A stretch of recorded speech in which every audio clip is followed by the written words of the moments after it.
जो मिनट जो सेकंड जहां आपको मरना है वहीं मरना है। जो मिनट जो सेकंड जिस समय तुम्हारे शरीर को दंड मिलना है वही मिलना है, ये पहले से निश्चित हो चुका है। भगवान क्यों बचाएंगे?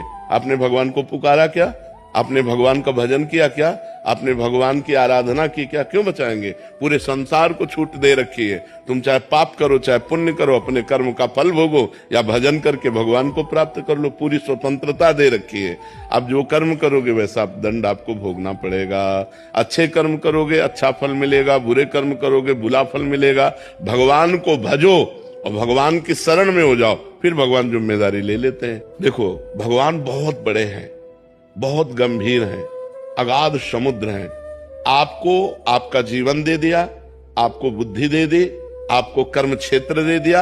अब आप क्या कर्म करते हैं आपके ऊपर है। जैसे बाप ने आपको बीज दे दिए 50 प्रकार के और खेती दे दी, अब आप बम्बूल बोओगे तो दाग छुहारा थोड़ी खाओगे। आप बम्बूल बोओगे तो कांटे ही लगेंगे आपको।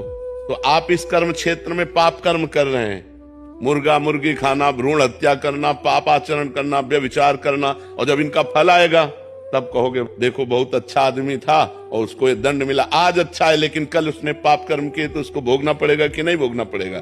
तुम कल को नहीं जानते हो, भगवान कल को भी जानते हो, आगे आने वाले कल को भी जानते हो, वर्तमान को भी जानते हैं। तो इसलिए जो हो रहा है वो अवश्य होगा, जो नहीं होना है वो कदापि नहीं होगा।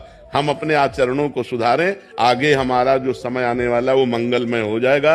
यदि हम आज भजन करेंगे, आज पापाचरण त्याग कर देंगे तो कल हमारा बहुत अच्छा रहेगा। और अगर हम भगवान से नहीं जुड़ेंगे, पापाचरण करेंगे तो आज भी दुखमय है और कल और दुखमय होगा। ये पक्की बात समझ लो।